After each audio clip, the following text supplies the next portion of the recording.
नमस्कार। बड़ी बहस में आप सबों का स्वागत है। और आज हम बहस में बात करेंगे आरा जगदीशपुर के उस घटना को लेकर जो बिहार की सियासत गरमाई हुई है पिछले 13-14 दिनों से। और सरकार अपने अपने समय समय पर इस घटना के साइड इम्पैक्ट, मतलब जो इसका क्या प्रभाव पड़ सकता है बिहार की राजनीति में, उस प्रभाव को कमतर करने के लिए कभी न्यायिक जांच का आदेश, कभी एफआईआर दर्ज करने की बात, ये सब कुछ हो रहा है। सरकार की अगर हम बात करें तो सम्राट जितना उत्साहित होकर बयानबाजी कर रहे थे, अब उस तरीके से बयानबाजी करने से वो पछते नजर आ रहे हैं। ठीक उसी तरीके से बीजेपी के जो सवर्ण लीडरशिप थी, खास करके ब्राह्मण, वो भी अब इस तरीके के बयानबाजी से थोड़ा परहेज करने लगे हैं। लेकिन अब बहुजन समाज इस मुद्दे को लेकर रैली कर रहे हैं, मतलब महापंचायत बुलाया है, जिसमें यादव ने साफ तौर पर कह दिया कि हम शामिल नहीं होंगे। अति पिछड़ा वर्ग के लोगों ने भी कहा है कि हम शामिल नहीं होंगे। कई नेताओं ने इस बात को लेकर आवाज उठाई है। खैर, सवाल वो नहीं था। आज सवाल यह है कि आज फिर जिस डीएसपी पर, राजेश शर्मा पर भरत तिवारी के हत्या का आरोप है, जिस पर एफआईआर दर्ज हुआ है, आज सरकार उसको पोस्टिंग कर दी है। मद्य निषेध विभाग में उसकी पोस्टिंग पटना में हो गई। मतलब अब पटना में बैठ के वो अपने तरीके से चीजों को देखता रहेगा। मद्य निषेध विभाग भी मिल गया, तो आप समझ ही सकते हैं कि सरकार की मंशा क्या है। मतलब सरकार तय नहीं कर पा रही है कि आरा के मामले को लेकर हमको करना क्या है। वैसे 2 तारीख को वो घटना घटी थी, हमें लगता है नहीं, इनकाउंटर वाले मामले को लेकर जो बातें जिस तरीके से शुरू हुई, उसके बाद से तो अभी तक कोई इनकाउंटर तो हुआ नहीं। अगर आप देखिए तो कहीं दूर दूर तक कोई इनकाउंटर की खबर आई है पिछले 14 दिनों में? नहीं ना आई है। चलिए, इस इनकाउंटर का साइड इफेक्ट, महापंचायत का बिहार की राजनीति में प्रभाव, ब्राह्मणों ने जिस तरीके से कुमार विश्वास से लेके तमाम ब्राह्मण संत तक अपनी बात रखने से परहेज नहीं किए, उन्होंने इसको ब्राह्मण से के अस्मिता से जोड़ा। ये कई सारी चीजें हैं। सुप्रीम कोर्ट का जाइए, हाई कोर्ट में आप सुनवाई कीजिए, ह्यूमन राइट्स कमीशन का सरकार को नोटिस, सभी फ्रंट पर चीजें चल रही है। लेकिन इसका सोशल और पॉलिटिकल इम्पैक्ट क्या हो सकता है आने वाले समय में, इसके लिए चर्चा करने के लिए सीधे हम चलेंगे अभिषेक जी के पास, और हम जानना चाहेंगे कि आखिर इसका क्या इम्पैक्ट पड़ सकता है बिहार की राजनीति पर। नमस्कार, स्वागत है अभिषेक जी आपको। नमस्कार। बस सीधा सवाल है कि जो आरा जगदीशपुर की घटना है, उस घटना में ब्राह्मणों ने जिस तरीके से, बिहार और यूपी के ब्राह्मणों ने जो रुख अख्तियार किया, और अब बहुजन के नाम पर जो चीजें हो रही है, हालांकि खबर आ रही है कि जीतन राम मांझी ने कहा है कि अब हम नहीं जा रहे हैं। तो उनका तो हर दिन बयान बदलता रहता है कि जाएंगे कि नहीं जाएंगे। लेकिन बिहार की राजनीति पर सरकार भी जो है स्पष्ट रुख पे नहीं था। दबाव आया तो न्यायिक जांच, दबाव उससे भी कम नहीं हुआ तो एफआईआर दर्ज, और आज फिर जिस डीएसपी पर हत्या करने का आरोप है, जिस पर हत्या का मुकदमा दर्ज हो चुका है, उसकी उन्होंने पोस्टिंग कर दी है। तो सरकार भी इस मुद्दे को लेकर अनिर्णय की स्थिति में है, या फिर दोनों तरफ से बैलेंस बनाने की कोशिश में जुटा हुआ कि पुलिस का मनोबल ना गिरे और हमारा उधर से तिवारी जी का जो आंदोलन है वो भी किसी तरीके से स्थिर हो। क्या लगता है इस पॉलिटिक्स को, इसका क्या इम्पैक्ट पड़ेगा सोसाइटी पर भी और पॉलिटिक्स पर? संतोष जी, इस पूरे घटनाक्रम को देखें तो इनकाउंटर एक अलग मुद्दा है। इनकाउंटर में दोषियों को सख्त से सख्त सजा मिले और निष्पक्ष न्यायिक कार्रवाई हो, ये सभी चाहते हैं। लेकिन असल मुद्दा यहाँ वो रह ही नहीं गया है।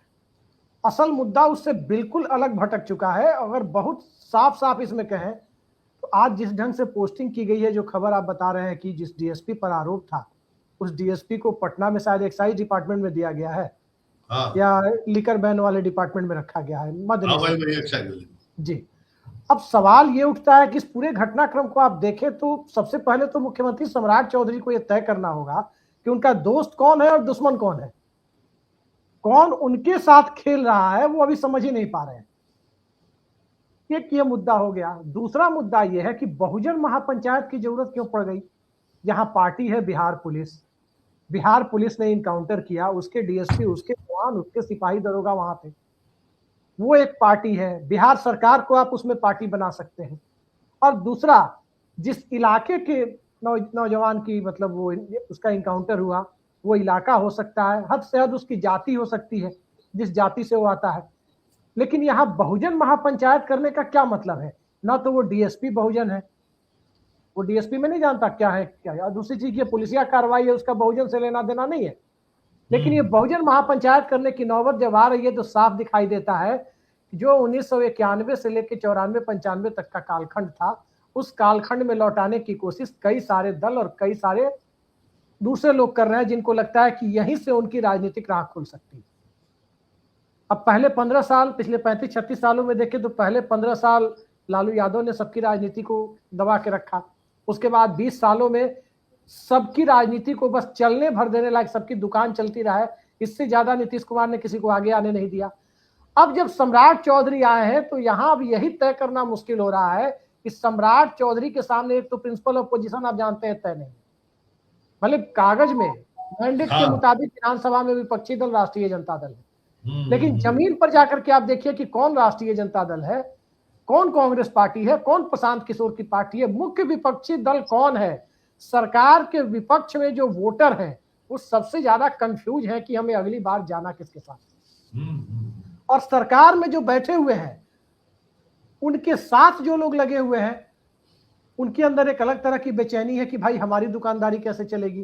तो कभी बहुजन महापंचायत आ जाता है, तो कभी मोतिहारी में एक राजपूत पंचायत हो जाता है, किसी को अपने बेटे को सेट करना है, किसी को अपने बहू को सेट करना है, और सब अपनी अपनी जाति के साथ मिलकर के एक आइडेंटिटी पॉलिटिक्स को खेलते हुए दिखाई दे रहे हैं।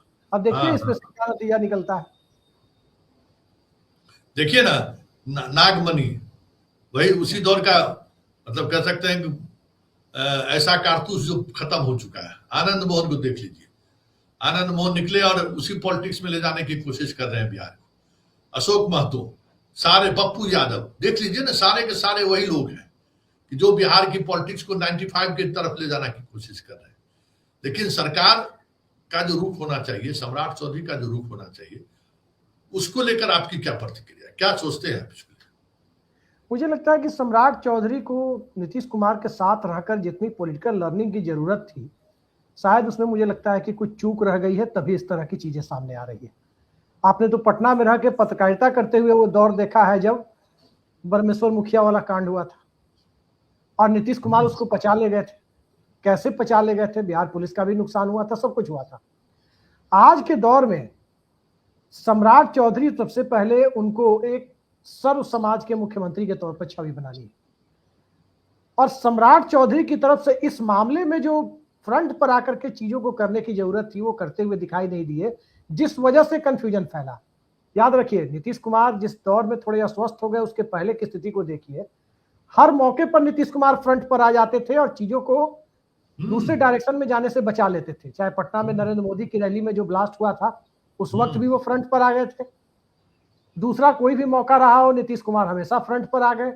यही छपरा जिले में आपको जो मिड डे मील में वो जो पॉइजन था जिससे कई बच्चों की जान चली गई थी, उसमें भी वो फ्रंट पर आ गए थे। तो चीजें दूसरे डायरेक्शन में नहीं जा पाई। आज क्या हो रहा है कि मुख्यमंत्री किस जाति के हैं इसको लेकर एक सवाल उठ रहा है। अब मुख्यमंत्री, भाई स्वाभाविक है कि हर व्यक्ति की कोई ना कोई जाति होगी, कोई ना कोई धर्म होगा। सवाल यह है कि उस जाति के साथ उसको आप आइडेंटिफाई क्यों कर रहे हैं। लालू यादव कभी भी यादव सम्मेलन में नहीं गए, लेकिन यादव नेता के तौर पर आइडेंटिफाई होते चले गए और राजनीतिक जमीन गंवाते चले गए। नीतीश कुमार कुर्मी चेतना रैली तक में गए, उनके शासन में पूरे बिहार में कुर्मीवाद के बोलबाले का आरोप भी लगा, लेकिन तब भी नीतीश कुमार कुर्मी नेता, कुर्मी मुख्यमंत्री के तौर पर आइडेंटिफाई नहीं हो पाए। ये एक नीतीश कुमार की उपलब्धि रही। सम्राट चौधरी को अपनी लाइन क्या होगी ये पहले तय करना होगा, क्योंकि वो पहले से दो धारी तलवार पर है। पहला कि एक तो भारतीय जनता पार्टी के मुख्यमंत्री हैं, जहां वो संघ पृष्ठभूमि से नहीं आते हैं। उनकी भूमिका, अब संघ पृष्ठभूमि से जो लोग नहीं आते हैं उसमें सबकी किस्मत हिमंता बिश्व शर्मा जैसी नहीं हो सकती। हेमंता विश्व शर्मा को मैं देखता हूँ, संतोष जी, तो मुझे याद आता है पाकिस्तान के क्रिकेटर यूसुफ योहाना, वो क्रिश्चियन थे और जब उनको पाकिस्तान का कप्तान बनना था तो उन्होंने इस्लाम धर्म स्वीकार कर लिया, बड़ी बड़ी दाढ़ी बढ़ा ली, आपको याद होगा। मतलब जो पाकिस्तान की टीम में जनजात मुस्लिम लोग थे उनकी दाढ़ी भी उतनी बड़ी नहीं थी जितनी बड़ी वो थी। अब हेमंता विश्व शर्मा को देखिए, जितने कड़वे बोल संघी भाजपाई नहीं बोलते उससे कहीं ज्यादा वो बोलते हैं, इसलिए उनको देख करके वो याद आता है। बिहार की राजनीति में इतना तो दिखाई दे रहा है कि सम्राट चौधरी ये समझ रहे हैं कि उस राजनीति के लिए बिहार में कोई स्पेस नहीं है। जो राजनीति वो करना चाहते हैं, भारतीय जनता पार्टी करना चाहती है, उस राजनीति के लिए, हेमंता विश्व शर्मा वाली लाइन के लिए कोई स्पेस, या योगी आदित्यनाथ वाली लाइन के लिए कोई स्पेस नहीं है। यहाँ समाज के अंदर एक धारा वो मौजूद है जो वीपी सिंह के मंडल से निकली है, दूसरी धारा वो मौजूद है जो 2006 में नीतीश कुमार के सामाजिक प्रयोगों से निकली है। पहली धारा बैकवर्ड और फॉरवर्ड के बीच विभाजन करती है और उस धारा में एक सीधी लड़ाई हुई जिसका तात्कालिक फायदा लालू यादव को मिला। दूसरी धारा समन्वय की तरफ ले जाती है और दूसरी धारा का अगर सामाजिक असर देखना हो, और सामाजिक असर की बात मैं इसलिए कह रहा हूं क्योंकि याद रखिए राजनीति एक समाज का बहुत छोटा हिस्सा है, 10% से भी छोटा हिस्सा है। समाज आपका बहुत बड़ा है, सोसाइटी बहुत बड़ी है। तो आप देखिए, हो सकता है कि आपके पास, हमारे पास या किसी के पास 50 एकड़ जमीन हो, 20 एकड़ जमीन हो, एग्रीकल्चर का एक ऑपरेटर ट्रैक्टर थ्रेसर आपके हमारे घर में हो सकता है ना मिले, लेकिन जिसके पास 10 कट्ठा जमीन भी है या वो भी नहीं है, वो जिस प्रकार का समन्वय डेवलप हुआ है उसके बाद के दौर में टकराव समन्वय में बदला है। देखिए उसके पास सारा एग्रीकल्चरल अपरेटस है, आपकी खेती वो करता है, और जो टकराव था वो टकराव समन्वय में बदला हुआ है। ये सामाजिक परिदृश्य है और इस सामाजिक परिदृश्य में हुआ क्या है, जनरल कैटेगरी और अति पिछड़ा वर्ग के बीच काफी हद तक समन्वय हो गया है। अति पिछड़ा, महादलित और जनरल कैटेगरी के बीच काफी हद तक एक समन्वय हो गया है क्योंकि उनकी आपसी टकराहट का कोई इतिहास नहीं था। आप बेलछी कांड को देखें तो किसके बीच टकराहट थी? कुर्मी समाज और पासवान समाज के बीच टकराहट हुई थी उस समय। या उसके बाद रणवीर सेना के दौर में या फिर दलेल चक के दौर में जो टकराहट हुई वो क्या था? डोमिनेंट ओबीसी वर्सेस जनरल के बीच थी। और वो टकराव धीरे धीरे समन्वय में भले नहीं बदला हो लेकिन टकराव वाली स्थितियां खत्म हो गई। सम्राट चौधरी के साथ जो प्लस पॉइंट है वही उनका माइनस पॉइंट बनाने की कोशिश इस मामले में हो रही है। प्लस पॉइंट क्या है? जिस त्रिवेणी संघ की राजनीति 1920 के दशक में शुरू हुई, वो त्रिवेणी संघ की राजनीति में यादव समाज और कुर्मी समाज के एक चेहरे को मुख्यमंत्री पद लंबे समय के लिए मिल गया। लेकिन सतीश बाबू के बाद 3 दिन या 4 दिन का उनका कार्यकाल था, उनके बाद कुशवाहा समाज को कभी बिहार में चीफ मिनिस्टर की कुर्सी मिली नहीं थी, जबकि हर तरह से पैन बिहार प्रेजेंस उनका था। हर तरह से सामाजिक रूप में, संख्या बल में भले ही वो यादव से कम थे लेकिन संख्या बल में उनका प्रभुत्व था। इंटेलेक्ट में पिछड़े वर्ग के बीच में उनका एक अच्छा खासा एक दबदबा था। और वही कारण था कि जिस वजह से जगदेव बाबू का आंदोलन हो या फिर बाद के दौर में आईपीएफ या माले का आंदोलन हो, बढ़ चढ़कर सबसे फ्रंट पर किसी समुदाय की भागीदारी रही तो वो भागीदारी कुशवाहा की रही। अब उस समाज के व्यक्ति को जब मुख्यमंत्री बनाया गया है तो सबसे पहले समाज के लोगों को समन्वय की दिशा में जाना चाहिए था और सीख लेनी चाहिए थी राजद के फेलियर से। लालू यादव के कार्यकाल में, जब तक लालू यादव पहले 5 साल तक गरीबों के नेता थे, चाहे वो गरीब पिछड़े हों, चाहे वो गरीब दलित हों, चाहे वो गरीब माइनॉरिटी हो या सबके नेता थे, तो लालू यादव पास थे, फर्स्ट डिवीजन से पास थे, टीएन सेशन से टकरा करके भी जीत के आ गए।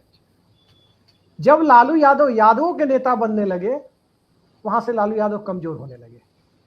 तो ये जिम्मेदारी कुशवाहा समाज की थी कि उनको जाकर के सम्राट चौधरी को पूरे बिहार में सर्व समाज के नेता के तौर पर स्थापित करें। नीतीश कुमार ने खुद को सर्व समाज के नेता के तौर पर स्थापित नहीं किया था, बल्कि उनकी बिरादरी ने जिस प्रकार से, मतलब आप कहें कि ओबीसी के कायस्थ हो गए थे वो बिहार के सामाजिक परिदृश्य में देखें तो कुर्मी समाज ओबी नालंदा जिले के बाहर पूरे बिहार में वो ओबीसी के कायस्थ हो गए थे एकदम। में भी लोग अपने आप को कंट्रोल कर लिए थे, किसी भी तरह के डोमिनेंट माइंडसेट के साथ दूसरे के साथ नहीं ठीक करते थे। पदाधिकारी भी कई डीएमएसपी होते थे, तो सबको साथ लेकर चलने वाला उनका एटीट्यूड रहता था। जी, ये जिम्मेदारी समाज के लोगों को उठानी पड़ती है। आरजेडी जिस समाज की लालू यादव आते थे, उस समाज ने उसे नहीं उठाया, जिसका खामियाजा उसे भुगतना पड़ रहा है। और तब भी ये सीख लेने के लिए लोग तैयार नहीं है। और बहुजन महापंचायत तो कल को वो, परसों वो, 2 दिन बाद कोई नया फॉर्मूला आ जाएगा और उसमें वही लोग सबसे आगे दिखाई देंगे जो सम्राट चौधरी की राजनीति के मजबूत होने की वजह से अपनी राजनीति को रसातल में जाते हुए देख रहे हैं। ये साफ साफ दिखाई दे रहा है। तो कहीं ना कहीं इसमें मुख्यमंत्री को स्ट्रिक्ट एक्शन लेना होगा, वरना उनकी नाव उनके अपने ही लोग डुबा देंगे। चलिए, अपने ही लोग डुबा देंगे। बहुत बहुत धन्यवाद अभिषेक जी। जी धन्यवाद। चलिए, धन्यवाद धन्यवाद धन्यवाद। मतलब कुशवाहा इस तरीके की रैली करके या महापंचायत आयोजित करके कास्ट की पॉलिटिक्स को कितनी हवा दे पाएंगे वो तो आने वाला वक्त बताएगा। लेकिन इस पॉलिटिक्स से सम्राट का नुकसान होगा, ये तय दिख रहा है। चलिए, बड़ी बहस में फिलहाल इतना ही, इजाजत दीजिए।